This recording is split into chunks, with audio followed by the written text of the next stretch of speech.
convidado hoje aqui, aliás, são dois convidados, é o deputado Kelps Lima, que é o presidente estadual do Solidariedade, ele que é pré-candidato ao governo do estado, por decisão da executiva do Solidariedade. E acompanhando ele aqui, o Breno Queiroga, engenheiro civil, ele que é responsável pelo programa de governo dessa pré-candidatura que começa a ser discutida aí no rastro aí das eleições de 2018.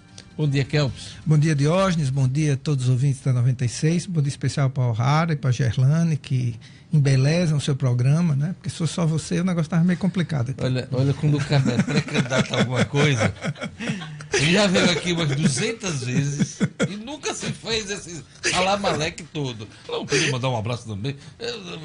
Quer que eu diga cafezinho? Cafezinho? Bom dia, Kelps. E Breno também, que é responsável pelo programa de governo, esboço de um programa de governo do Solidariedade. Bom dia, Breno. Bom dia, Diógenes. Bom dia a todos os ouvintes da Rádio 96 FM. É isso aí. Por que o Solidariedade decidiu lançar uma pré-candidatura ao governo? Porque não há, nesse momento, nenhuma opção moderna ao governo do Rio Grande do Norte. Você tem três pré-candidaturas que são as discutidas, apesar de nenhum dos três ter afirmado categoricamente que é candidato. Robson Faria, que faz um péssimo governo, isso é a opinião da grande maioria da população. A senadora Fátima Bezerra, que tem uma história que a gente respeita, mas que está com uma pauta nacional. Fátima não discute um problema local, ela só discute os problemas nacionais, e nós temos muitos problemas aqui no estado, não tem um programa para isso. E a possível candidatura do prefeito Carlos Eduardo, que tem como patrocinadores master José Agripino e Garibaldi Alves, que representam tudo que é de mais atrasado na política do Rio Grande do Norte. Herdaram carreiras políticas dos pais, passaram para os filhos e já devem estar planejando a carreira dos netos. Projeto para o Estado eles não têm. Então, precisava de uma candidatura média, uma candidatura que representasse algo de moderno, que não tivesse atrelado à política antiga e, por outro lado, Diógenes, que tivesse uma base conceitual mínima. A gente tem experiência em gestão, tem experiência política no parlamento, a gente tem uma proposta efetiva com começo, meio e fim para todas as áreas. Então a gente quer apresentar essa coisa mais moderna para o Rio Grande do Norte, desde a redemocratização, que o Rio Grande do Norte só tem esse tipo de candidatura. 2 candidaturas das oligarquias e uma candidatura do PT. Está faltando uma candidatura estruturada com outro viés. Qual é o plano do Solidariedade para os próximos meses? As convenções só vão ocorrer em junho, então até lá muita conversa, muita articulação. Qual foi o cronograma estabelecido pelo Solidariedade? O Solidariedade é um dos pouquíssimos partidos no Estado que já tem uma chapa de deputado estadual pronta, chapa de deputado federal pronta, uma candidatura ao Senado, Magnólia Figueiredo, uma pré-candidatura ao Senado. Então, Eu soube que teve um convite, mas não foi aceito, mas continua.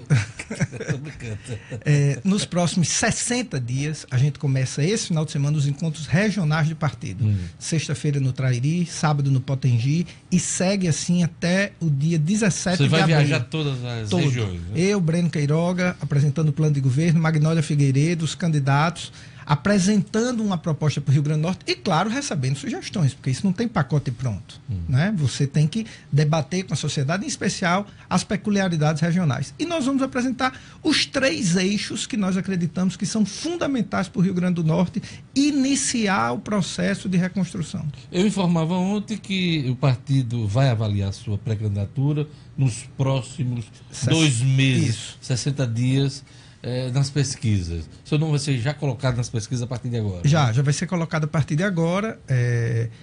E ao final de abril a gente vai fazer uma avaliação. Terá uma pesquisa interna também no final de abril. E a gente vai fazer uma avaliação do sentimento da população em torno do que a gente apresentou. Se a gente sentir que há um espaço para avançar nisso, a gente vai avançar sim e vai até o final. O processo só está começando, né? E você já apresenta um plano de governo.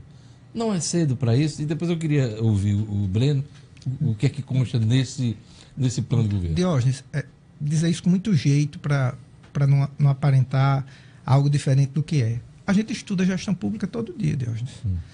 Eu já fui secretário, estou no 2º mandato de deputado. Eu tenho pós-graduação em gestão pública. Eu amanhã estou na banca de mestrado na Universidade Federal defendendo minha dissertação em políticas públicas. Perfeito. Então, a gente estuda isso todo dia. Então, nossa visão de Estado não é um plano de governo feito pela equipe de marketing, olhando para as pesquisas qualitativas na véspera da eleição. Você acabou de dizer que não pode apresentar um pacote pronto, que quer ouvir a população, por onde andar agora, a partir de agora, nessa condição de pré-candidato. Ao apresentar um programa de governo, você não já apresenta um pacote pronto? Não, porque você apresenta caminhos. E na hora que você apresenta caminhos, a sociedade olha para aquele caminho, ela diz, e ela pode dizer, nesse caminho a gente pode fazer isso também. E a sociedade pode dizer o seguinte, não, esse caminho está errado. Então, se a gente não apresentar agora, a gente chega na campanha com o pacote pronto. Se a gente apresentar agora em todo o Rio Grande do Norte, esses caminhos, e claro, caminhos com especificidades.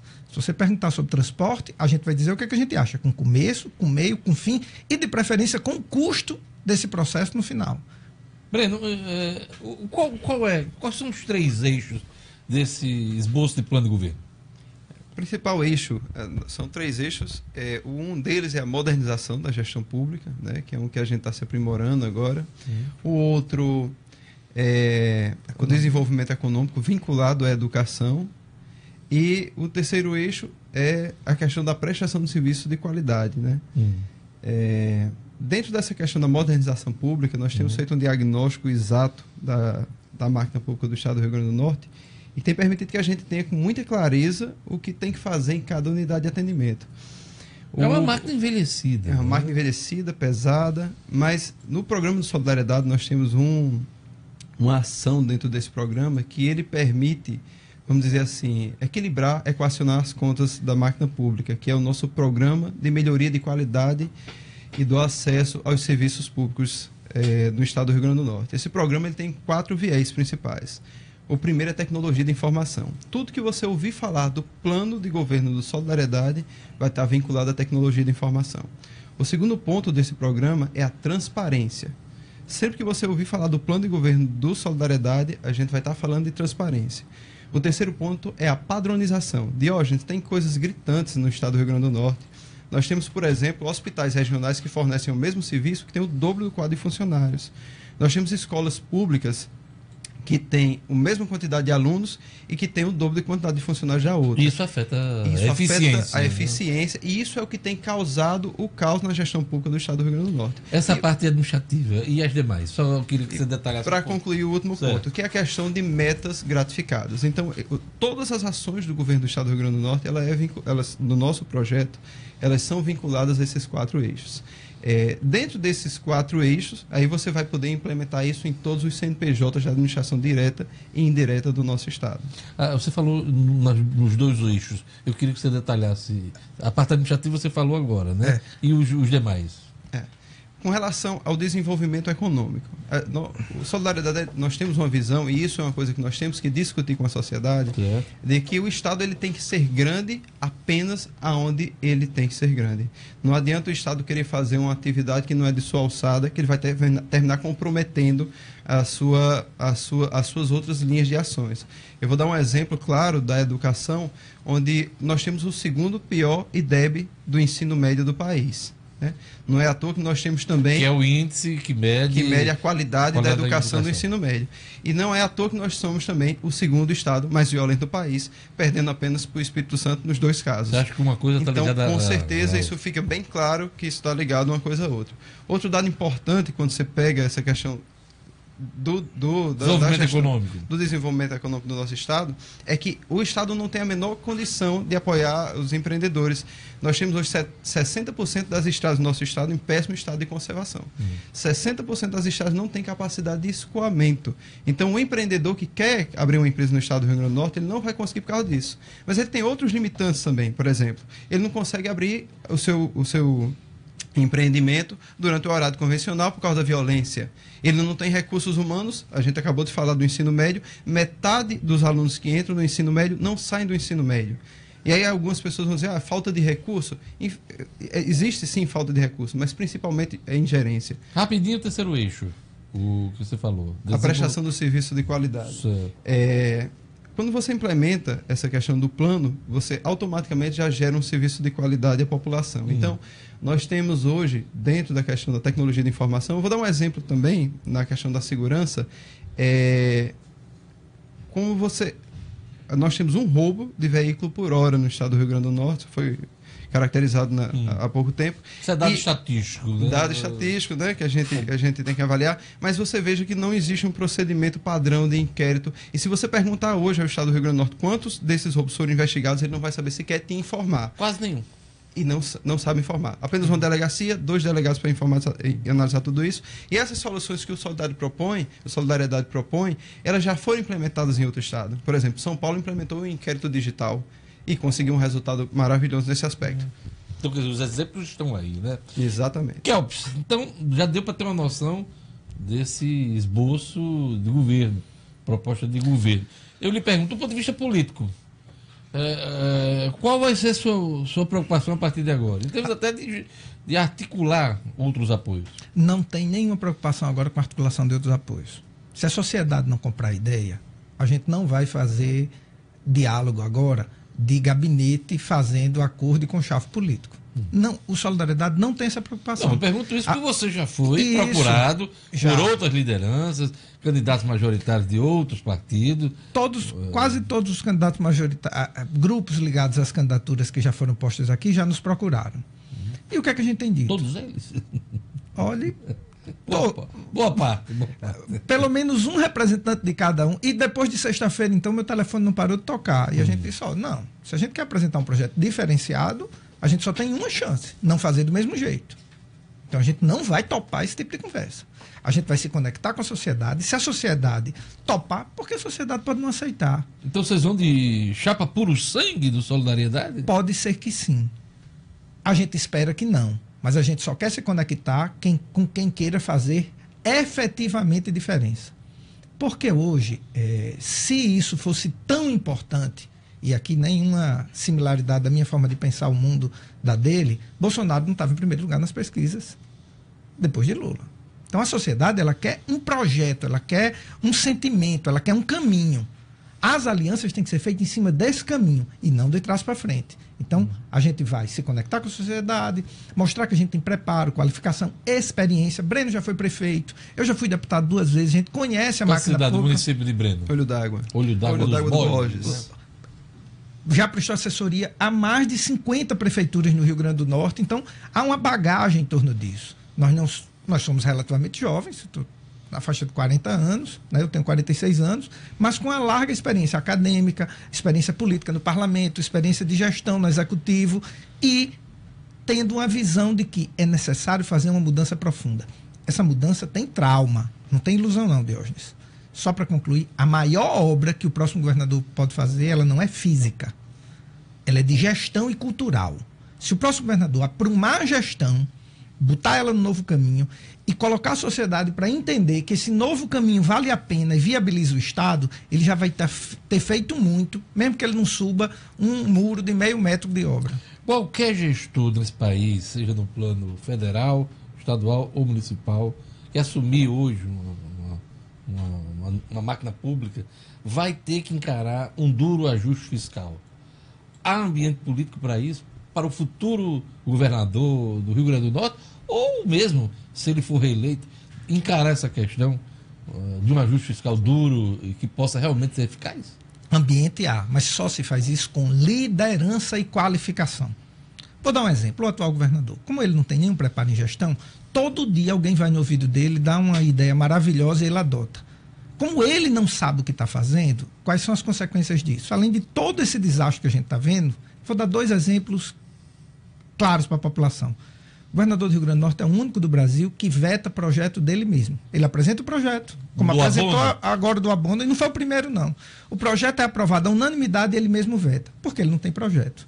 Ele deu entrevistas ao vivo dizendo que a Alcaçuz tinha que ser fechada, ele disse isso aqui, porque era um desastre. E ele agora está dizendo que é um case nacional Alcaçuz. Mas foi feita uma grande reforma, uma grande recuperação. Pra que inclusive, até na gestão de pessoal. Eu sempre achei que a Alcaçuz poderia ser, sim, viabilizada. Eu não daria nunca uma entrevista dizendo que tinha que fechar o Alcaçuz. Aquilo é típico de quem não sabe o que está fazendo. Então, o Robson perdeu os alicerces de credibilidade para fazer a reforma fiscal. A gente pode fazer, sim, a gente pode fazê-la grande, porque temos a capacidade e a credibilidade para dizer o seguinte, Diógenes, para dar o exemplo mais crítico de uma reforma fiscal. Infelizmente, em um determinado momento, o servidor vai ter que pagar um pedaço da conta. Já está pagando. Né? Hoje ele paga com atraso de salário, mas vai ter que ter reforma em relação ao servidor. Você fala na questão da Previdência. Na questão da Previdência e outras questões. Mas por que a atual reforma a gente votou contra? Porque ela começa a mudança batendo só no servidor e no momento que ele está de salário atrasado. Como é que uma grande liderança faz? Chama o servidor público, diz para ele todas as representações, eu já disse isso a todos os presidentes de sindicatos, vamos fazer a mudança de cima para baixo primeiro e vamos tentar que ela chegue no servidor com o menor impacto possível. Quando você fala de cima para baixo, o que é? Nas distorções da relação com os outros poderes, nas distorções da relação com o empresariado através das isenções fiscais, nas distorções de desperdícios que tem na máquina pública. Você tem ideia do quanto o servidor pode ajudar na reconstrução da máquina de hoje? Agora, ele hoje, qual é o estímulo que ele tem? Pega lá um apadrinhado político, bota chefe do setor dele, que não tem a menor noção sobre o serviço, porque fez um acordo com o prefeito tal, com o partido tal. Por isso que a gente não quer esse tipo de aliança. Porque essa aliança nos afasta do servidor, que é um agente fundamental na reconstrução da máquina. Então, se vocês têm capacidade de liderança, se você dá os exemplos certos e seu projeto nasce com base em outro modelo, claro que você vai ter o servidor ao seu lado. Nenhum dos servidores com quem eu conversei discorda disso. Ele só não aceita pagar a conta sozinho e pagar a conta primeiro. Isso aí. Você queria falar alguma coisa, Breno? Eu queria perguntar a Kelp a estruturação do Solidariedade. Hoje ele está presente em quantos municípios? 150 municípios, a gente deve chegar aos 167 agora, antes das eleições. É meta chegar a todos os municípios até as eleições? Isso, é meta. Como a gente tem alguns critérios para entrar no Solidariedade, por isso que a gente não fechou os 167. A gente, na hora de dialogar, a gente respeita outros pensamentos políticos, mas não dá para entrar no Solidariedade, por exemplo, para um vereador para ficar na Câmara só trocando cargo por voto com o Executivo e sem dar uma dinâmica conceitual ao partido. Então, a gente tenta crescer com qualidade para que a gente possa ter unidade, que é o que a gente tem hoje. O Solidariedade é coeso no estado todo e isso é um motivo brutal de orgulho para a gente. Qual o papel da internet nessa eleição? Diógenes, é fundamental. O mundo viveu a Revolução Industrial a partir da Inglaterra e depois da Revolução Industrial nós estamos vivendo a Revolução Tecnológica. Isso não impacta só na campanha, isso impacta na vida. É impressionante a questão da internet. Tanto que vocês, no plano do governo, está dando uma importância muito grande essa questão da tecnologia da informação. Muita gente está assistindo seu programa agora pelo celular, mas a grande maioria do povo potiguar não tem um aplicativo de celular para pegar serviços do Estado, marcar uma consulta na prefeitura, ver como é que está a questão dos medicamentos da Unicat. Uma central do cidadão na mão. Isso, você não usa tecnologia na administração. E aí vão as coisas mais complexas, de controle, isso que Breno falou, de controle de processos, de padronização de processos, que são questões mais técnicas que o cidadão comum às vezes nem dimensiona o impacto. Mas quando ele vai numa farmácia comprar remédio que não tem, qualquer rede de farmácia aqui de Natal, ele diz, mas na unidade do bairro vizinho tem. Porque a farmácia média tem controle com softwares simples, baratos. Tecnologia é barato demais. Se a gente associar a tecnologia, um bom plano de desenvolvimento econômico, aprumar a gestão e chamar a sociedade para dialogar e dizer, olha, vamos implementar no Rio Grande do Norte uma cultura empreendedora. A gente não pode viver só de salário de servidor público. Nossa economia tem que girar exportando, seja na fruticultura, seja no turismo, seja na alta tecnologia, seja na logística, que Natal é um dos maiores pontos logísticos do mundo. Crescer, investir na educação, no currículo violento em matemática e línguas estrangeiras, para a gente se internacionalizar, estando na esquina do continente, a gente começa a pensar grande. Por isso que Diógenes, não conheço muitos, mas eu conheço vários países do mundo. Países riquíssimos como a Holanda. Você vai à Holanda, a Holanda é menor do que no Rio Grande do Norte, é mais pobre do que no Rio Grande do Norte e produz uma riqueza enorme. A gente usa Uber. Uber é da Holanda. são bilionários com o Uber. O que é que o Uber veio da natureza? Nada, viu? Só da cabeça de gente inteligente que investiu em educação. E você botou a cabeça fora da linha d'água dessa questão da disputa majoritária, e eu já ouvi críticas, acho que até de um jornalista lá de Mossoró, dizendo que Kelps vai precisar mais do que um pau de selfie para poder viabilizar sua candidatura ao governo. Quando você se depara com esse tipo de crítica, o que é que você tem a dizer? Natural. Ninguém faz política para não receber crítica, e eu espero que eu receba muitas, porque quando eu recebo crítica eu tenho muita humildade e eu tento melhorar. Esse ano, dos nomes postos, eu sou o único candidato que tem formação acadêmica em políticas públicas e gestão pública. É muito mais do que o pau do selfie. Há muitos anos eu estudo. Eu nasci no bairro pobre, na Vila São João, no Alecrim, e venci na vida pelo caminho do estudo. Eu faço política para histórias como a minha não serem exceção, serem regras. E meninos pobres, como eu nasci, possam estar aqui de frente a um dos maiores jornalistas do Nordeste, dando entrevista e falando em qualidade de gestão. Essa é a minha história, esse é o exemplo que eu quero dar para o Rio Grande do Norte. É isso aí, vamos acompanhar. Kelps Lima, pré-candidato ao governo, Solidariedade. Obrigado, Breno Queiroga, engenheiro civil, responsável pelo projeto, proposta de governo do Solidariedade nessas eleições 2018. Obrigado a todos. Quem quiser acompanhar essa entrevista é só acessar o portal nominuto.com, www.nominuto.com. Tem a janela lá do Jornal 96, programa na íntegra para você. Tchau, até amanhã.